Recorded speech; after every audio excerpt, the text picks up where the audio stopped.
Hi, students. Yesterday we taught about relation and some examples related to relation. Today we will discuss some commonly used terms related to relations. First one is image and pre-image.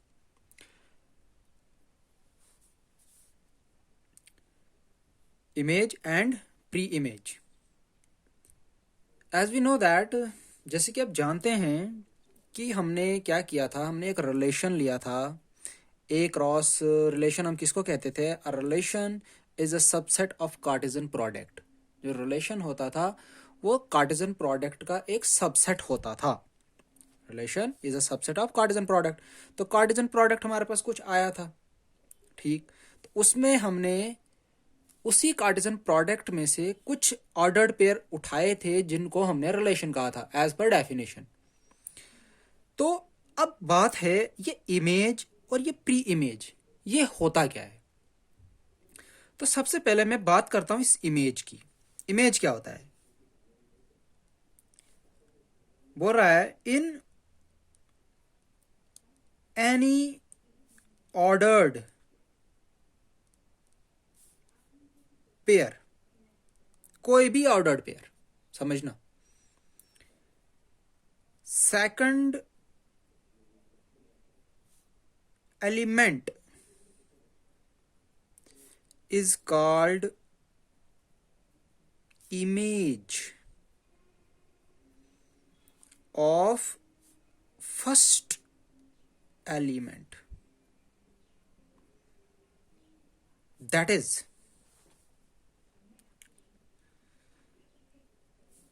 is एक ordered pair लेते हैं हम, A B. एक ordered pair है A and B. First element इसमें A है और second element इसमें बी है.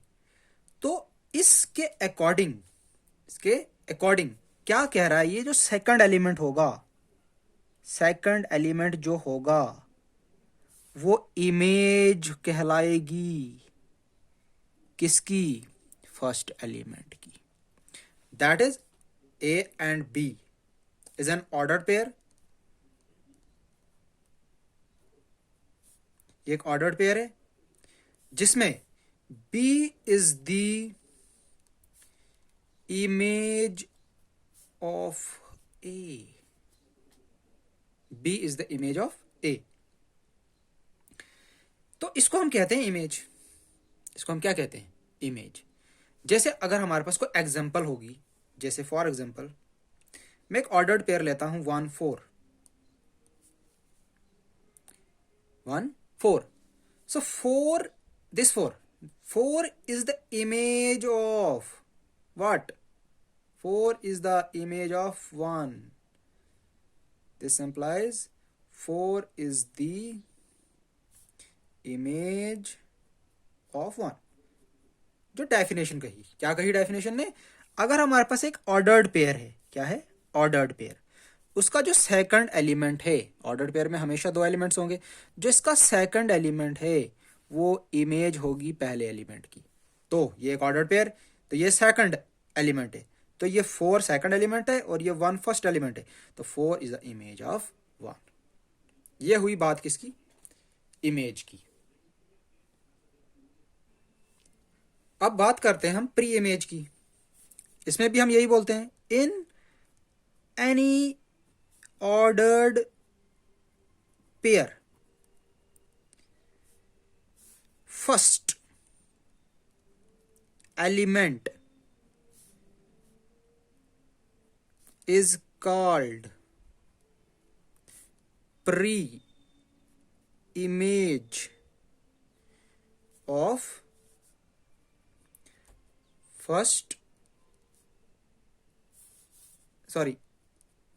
second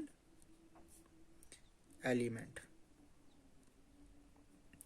फॉर एग्जाम्पल अगर हमारे पास एक ऑर्डर्ड पेयर है 1 and 4, तो दिस एम्प्लाइज 1 इज द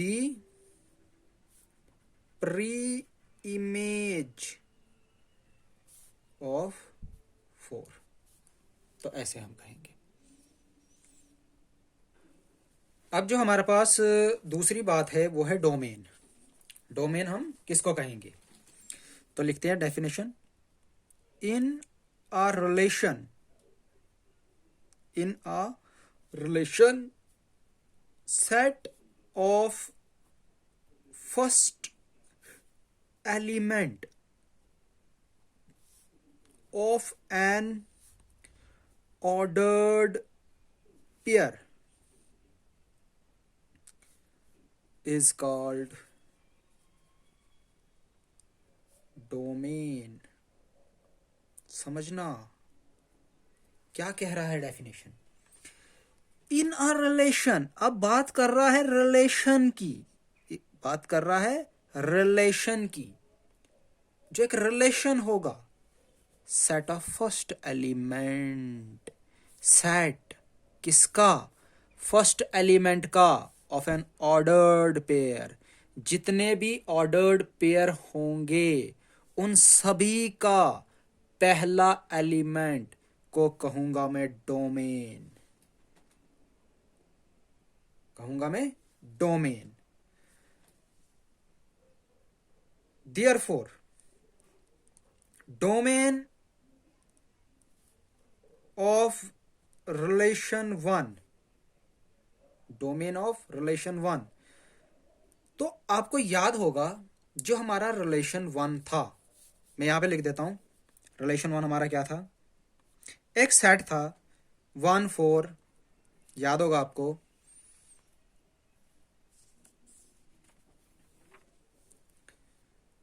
1 5 1 6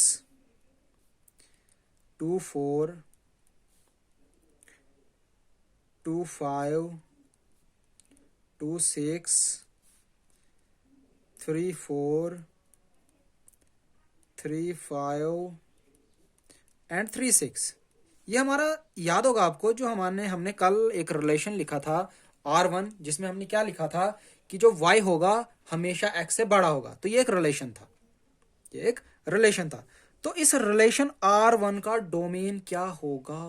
इस रिलेशन R1 का डोमेन क्या होगा? आप देखोगे जितने भी इसमें ऑर्डर्ड पेयर हैं, इन ऑर्डर्ड पेयर का जो भी पहला एलिमेंट है वही इसका रेंज होगा। तो मैं क्या लिखूं? इसमें पहला 1, इसमें पहला 1, इसमें पहला 1, इसमें पहला 2, इस वाले में पहला 2, इस वाले में पहला 2, इस वाले में पहला 3, इस वाले में पहला 3, इस वाले में पहला 3। जो भी इसके फर्स्ट एलिमेंट थे हमने सारे लिख दिए। बट आप जानते हो कि एक सेट में आप रिपीटिशन नहीं करते हैं। तो आप इसको कैसे लिखेंगे? Simply 1 2 and 3 is the domain of relation 1, domain of relation 1।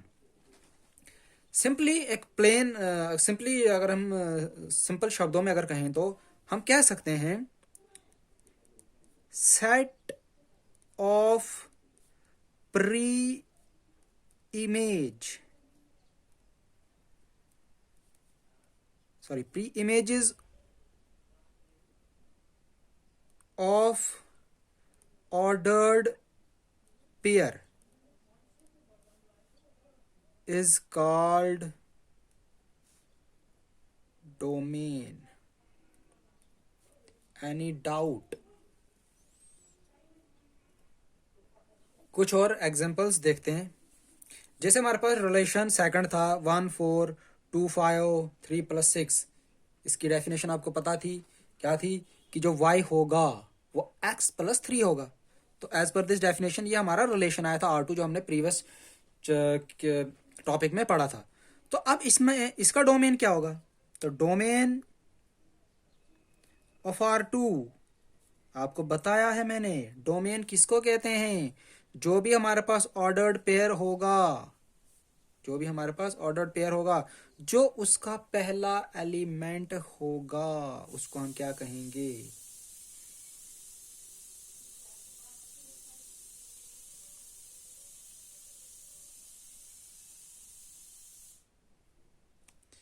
R3 इस वाले में डोमेन क्या होगा? शाबाश, आप बता सकते हो। 1 2। इस वाले का डोमेन क्या होगा? शाबाश शाबाश शाबाश शाबाश शाबाश, जल्दी जल्दी जल्दी।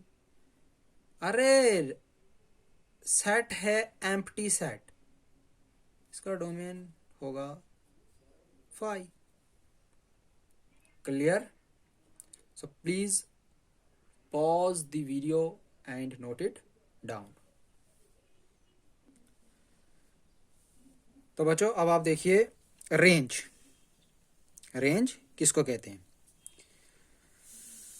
The set of all second elements in a relation R from a set A to set B is called the range of the relation R।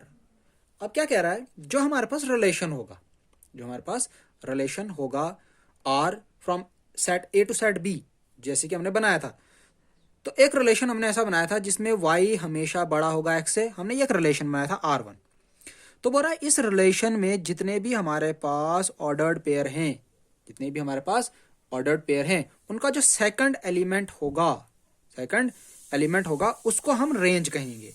तो देयरफॉर रेंज ऑफ R1 क्या आएगा? Second element 4 5 6। यहां से आ गया 4 5 6, यहां से भी 4 5 6, यहां से भी 4 5 6। तो मैं क्या लिखूंगा? आपको जैसे कि पता है कि सेट में हम रिपीटिशन नहीं करते हैं, तो 4 5 6 is the range of R1। तो इसका क्या आएगा? सेकंड एलिमेंट, सेकंड एलिमेंट दिमाग में रखना है, सेकंड एलिमेंट 4 5 6, इसका रेंज भी यही। इस वाले का second element 5 and 6, and the last one range is equals to, जब कुछ ही नहीं है, जब आपके पास सेट ही खाली है, तो रेंज भी खाली सेट ही होगा, दैट मीन्स 5। क्लियर? यहां पे कंफ्यूजन नहीं होना चाहिए आपको। ये 5 सर ने ये सेट के अंदर एक 5 लिखा हुआ है, इस 5 को आपको पता है ये सेट डिनोट किया गया, ये एम्प्टी सेट है।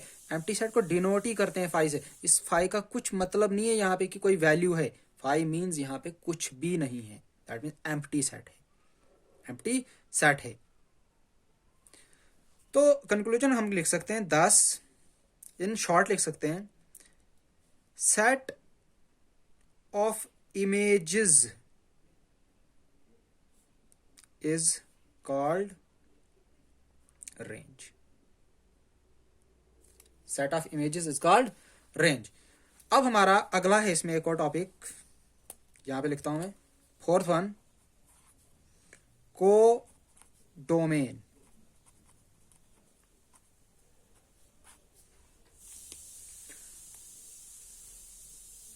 डेफिनेशन लिखते हैं, the whole set B is called the codomain of the relation R. Relation R बोल रहा है होल सेट, पूरा जो सेट बी होगा, पूरा बी सेट किसी भी रिलेशन का, उसी को हम क्या कहेंगे? कोडोमेन। इसको क्या कहेंगे हम? कोडोमेन। तो देयरफॉर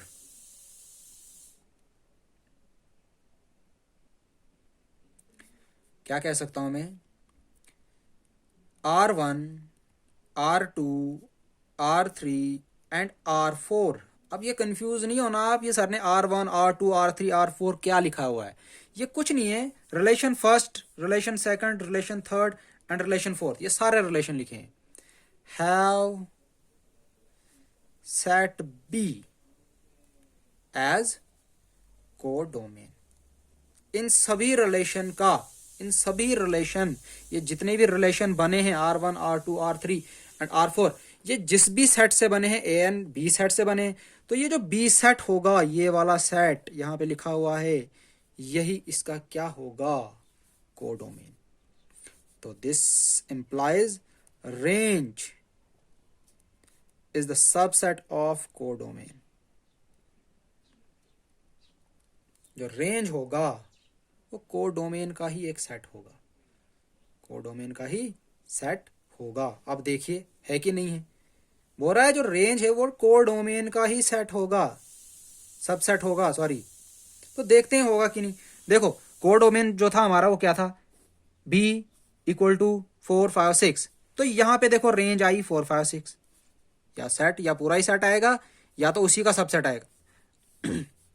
दूसरा 4 5 6 ये भी इसी का है, तीसरा आया 5 6 ये भी इसी के अंदर से आया, और चौथा आया 5 ये भी इसी का है, because 5 is the subset of every set, 5 is the subset of every set. Note लिखिए आप,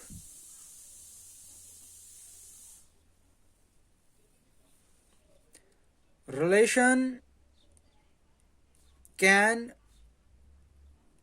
रिप्रेजेंट इन 3 ways। 3 तरीके से हम एक रिलेशनशिप को लिख सकते हैं। First one, set builder form. दूसरा, roster form. And third one, arrow diagram. Arrow diagram.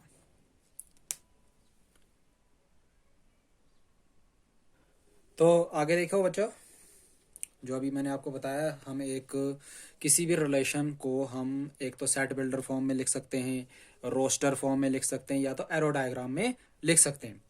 तो जैसे कि आपको पता है कि हमारा जो A क्रॉस B आया था 1 4 1 5 1 6 2 4 2 5 2 6 3 4 3 5 एंड 3 6, ये हमारा एक A क्रॉस B आया था, A क्रॉस B का एक सेट आया था। तो उसमें हमने एक रिलेशन बनाया था, क्या बनाया था, relation R1 A to B, जिसमें हमने डिफाइन किया था R1 को कैसे, एक ऑर्डर्ड पेयर होगा एक्स वाई का, और y जो होगा बड़ा होगा, y क्या होगा, बड़ा होगा किससे, x से। फॉर ऑल x बिलोंग करेगा A में और y बिलोंग करेगा B में, ये आपको पता ही था। तो इस टेक्निक को, किसी भी रिलेशन को दिखाने के लिए, इस टेक्निक को हम क्या बोलते हैं, सेट बिल्डर फॉर्म। इस टेक्निक को हम बोलते हैं सेट बिल्डर फॉर्म। तो इसी को जब हमने ऐसे लिखा, इसी रिलेशन को, ये रिलेशन को हमने ऐसे लिखा, ये सेट बिल्डर फॉर्म में था, और जब हमने ऐसे लिखा इसको बोलते हैं रोस्टर फॉर्म। तो ये दोनों चीजें तो आपको पहले से पता थी कि सेट बिल्डर फॉर्म क्या होता है और रोस्टर फॉर्म क्या होता है, लेकिन आपके लिए एक नई टर्म यूज हो रही है यहां पे, एरो डायग्राम। एरो डायग्राम, हमें एरो डायग्राम बताना है relation R1 from A to B, from set A to set B। हम क्या करेंगे, हम एक सेट बनाएंगे A, जिसके एलिमेंट हम लिख देंगे 1 2 3, और दूसरा सेट बनाएंगे हम B, जिसके एलिमेंट हम लिख देंगे 4 5 6। तो हमने ये एरो डायग्राम के थ्रू दिखाना है, एरो डायग्राम के थ्रू दिखाना है। तो मैं क्या करूंगा, पहले 1 की पेयरिंग करूंगा 4 के साथ, 1 की पेयरिंग करूंगा 4 के साथ, तो ऐसे दिखाऊंगा। फिर इसी 1 की पेयरिंग करूंगा 5 के साथ, तो ऐसे दिखाऊंगा।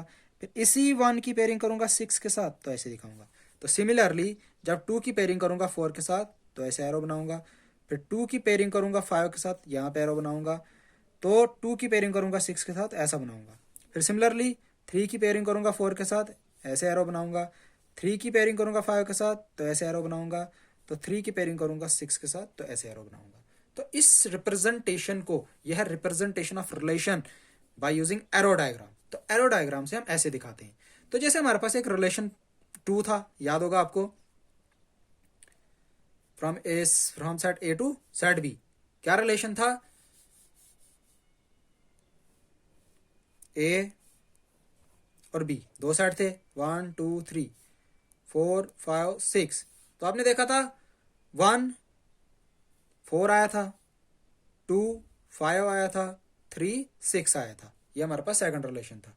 तो एक और हमारे पास रिलेशन था R3 from set A to set B. इस तरीके से था, यहाँ पे ए लिख देते हैं, यहाँ पे बी लिख देते हैं, 1 2 3 4 5 6। तो इसमें क्या क्या एलिमेंट आए थे, 1 के साथ 5 आया था और 2 के साथ 6 आया था, और इनको एरो लगाना नहीं भूलना। तो ये एक रिप्रेजेंटेशन था इसका रिलेशन का बाय यूजिंग एरो डायग्राम। तो एक और रिलेशन था fourth one from set A to set B, 1 2 3 4 5 6। तो इसमें क्या था, इसमें कहा था इसने कि x बड़ा होगा, x बड़ा होगा y से। तो इस कार्टेशियन प्रोडक्ट में कोई भी ऐसी वैल्यू नहीं थी कि x बड़ा होगा y से। तो यहाँ पे कोई मतलब किसी की पेयरिंग ही नहीं मर रही थी, जो सेट था वो एम्प्टी था, तो यहाँ पे कोई भी नहीं। यहाँ तक समझ आई? Please pause the video and note it down. अब जो हमारा नेक्स्ट है नंबर ऑफ रिलेशंस।